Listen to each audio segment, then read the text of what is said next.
नमस्कार, NDTV India देख रहे हैं आप। मैं हूं आपके साथ अजीत और आप देखिए कि युद्ध का आज 23वां दिन है। ईरान, इजराइल, अमेरिका युद्ध का तनाव और भी गहरा गया है। दोनों ही तरफ से लगातार हमले किए जा रहे हैं। इन हमलों में अब तक हजारों लोगों की जान जा चुकी है। अमेरिका लगातार ईरान पर बड़ा हमला करने की धमकी दे रहा है और ईरान पीछे हटता हुआ नहीं दिख रहा है। ईरान जिस तरह से हमले कर रहा है, इससे इजराइल और अमेरिका हैरान है तो दुनिया पूरी तरह से सन्न है कि आखिर ईरान के पास इतना दम आया कहां से और वो कौन है जो ईरान को बैकअप कर रहा है, या वाकई ईरान लंबे युद्ध की अनंत तैयारी साध कर बैठा हुआ है। पिछले 24 घंटे में जो कुछ ईरान किया उसकी तस्वीरें देखिए जो बिल्कुल डराने वाली है।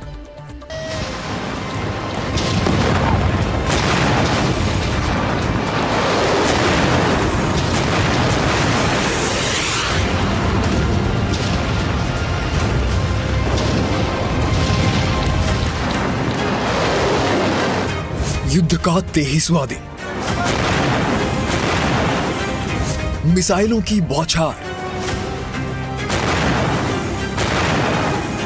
थम नहीं रहा ईरान और विनाशकारी होती जंग।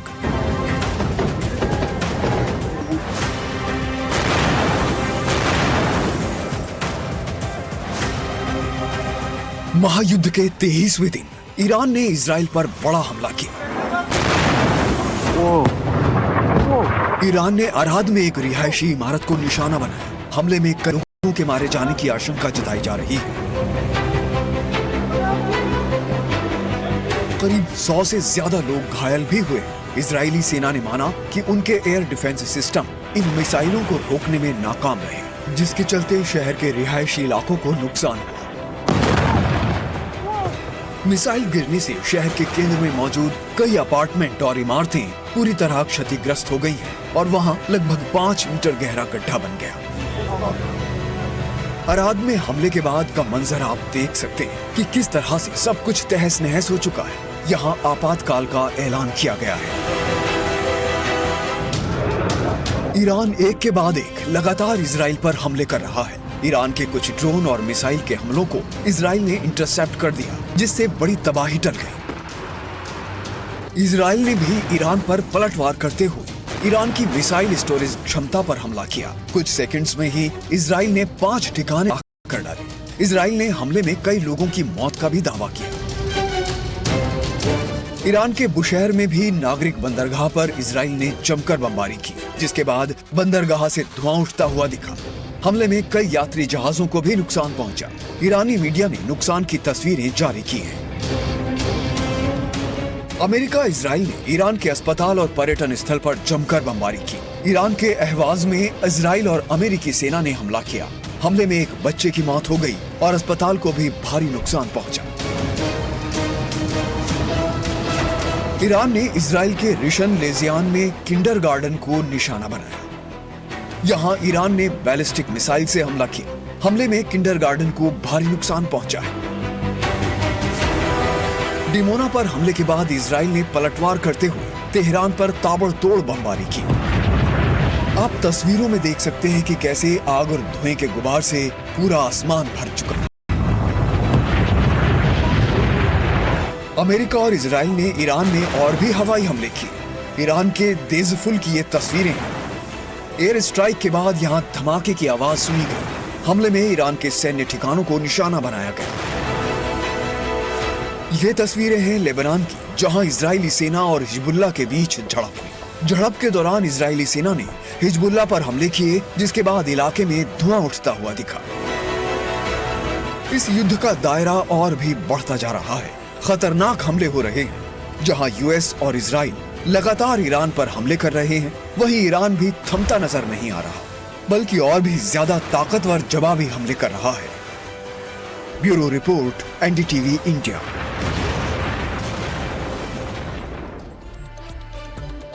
पश्चिम एशिया में उभरी जंग में आने वाले 48 घंटे बहुत अहम हैं। अगले 48 घंटों के दौरान ईरान से लेकर अमेरिका और इजराइल के बीच हॉर्मुज को लेकर बहुत जंग छिड़ने का अंदेशा गहरा गया। ऐसा लग रहा है कि जो अब तक नहीं हुआ वो ईरान और अमेरिका के बीच उस तरह का घात प्रतिघात हो सकता है। हम ऐसा क्यों कह रहे हैं? इसके पीछे अमेरिका से लेकर ईरान तक का रवैया। ईरान से लेकर अमेरिका और इजराइल के नए बयान जो बड़ी जंग की तरफ इशारा कर रहे हैं। सवाल उठ रहा है कि क्या 48 घंटे में बदल जाएगा पश्चिम एशिया का भूगोल?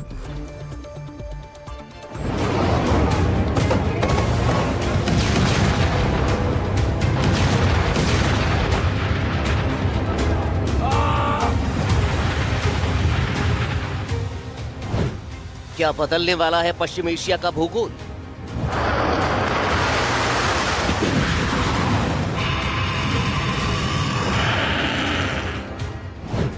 क्या पश्चिम एशिया में होने वाला है सबसे भीषण युद्ध?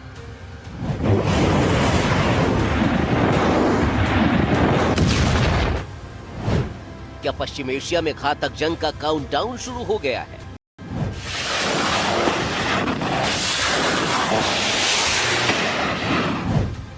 पश्चिम एशिया पहले से ही दहक रहा है, जल रहा है, कांप रहा है और उसमें अब पड़ गया है धमकी वाला घातक विनाशकारी की। वो धमकी जो दोनों तरफ से उबल रही है और दोनों का सेंटर पॉइंट है ये, यानी हॉर्मुज स्ट्रीट।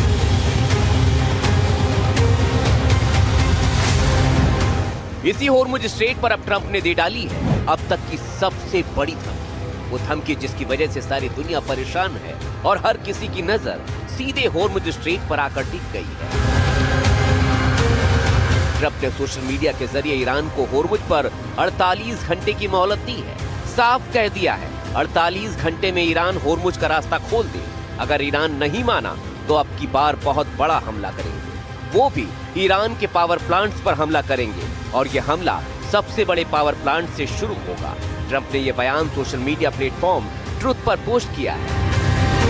ट्रंप के बयान को हल्के में नहीं लिया जा सकता है क्योंकि युद्ध लगातार खिंच रहा है और उनके फैसले पर अमेरिका में ही वो घिरते दिख रहे हैं। तेल को लेकर सारी दुनिया में हाहाकार मचा हुआ है और इसे लेकर ट्रंप पर लगातार दबाव बढ़ रहा है क्योंकि जैसे जैसे तेल और गैस की कीमतें उछलती हैं उसका सीधा आरोप बिना कहे ट्रंप पर पहुंच जाता है। ऐसे में ट्रंप किसी भी कीमत पर हॉर्मुज स्ट्रेट को खुलवाना चाहते हैं। इसलिए कोई बड़ी बात नहीं कि अमेरिका ईरान पर कोई बहुत घातक हमला कर दे, जैसे कि वो धमकी के साथ लगातार इशारे भी करते रहे हैं। Well, we're asking for a lot of reasons beyond even what we're talking about in Iran. This is a very volatile world, and the military equipment, the power of some of this weaponry is unthinkable. You don't even want to know about it. Oh, you could end this thing in 2 seconds if you wanted to, but we are being very judicious. So we're in very good shape, but we want to be in the best shape we've ever been. Trump के साथ साथ Israel भी लगातार Iran को धमका रहा है। कह रहा है कि जब तक जड़ से मिटा नहीं देंगे तब तक चैन नहीं लेंगे। अमेरिका के मुकाबले इजराइल कहीं ज्यादा घातक नजर आ रहा है क्योंकि उसे पता है अगर ईरान उभर गया तो पश्चिम एशिया में उसका रुतबा फीका पड़ सकता है। इस हफ्ते आईडीएफ और अमेरिकी सेना के ईरान के उन ठिकानों पर हमलों की संख्या काफी हद तक बढ़ जाएगी जिस पर वो निर्भर है। वो अभियान जिसका नेतृत्व अमेरिकी राष्ट्रपति डोनाल्ड ट्रंप और इजरायली प्रधानमंत्री बेंजामिन नेतन्याहू कर रहे हैं जारी रहेगा। हम ईरानी आतंकी शासन पर हमले का नेतृत्व जारी रखने, उसके कमांडरों को समाप्त करने और उसकी रणनीतिक क्षमताओं को नष्ट करने प्रतिबद्ध है जब तक कि इजराइल और अमेरिकी हितों के सभी सुरक्षा खतरों को खत्म नहीं कर दिया जाता। पहले से हॉर्मुज के आसपास अमेरिका ने अपना सैन्य जमावड़ा बढ़ा रखा है। वो अपने उन सैन्य दस्तों को हॉर्मुज के पास भेज रहा है जिनका अभी तक ईरान में इस्तेमाल नहीं किया गया था। लेकिन दूसरी तरफ ईरान को भी हल्के में नहीं लिया जा सकता, जिसने हॉर्मुज में हथियारों का ऐसा चक्रव्यूह तैयार कर रखा है जिसे भेद कर हॉर्मुज का रास्ता खुलवाना आसान बिल्कुल भी नहीं है।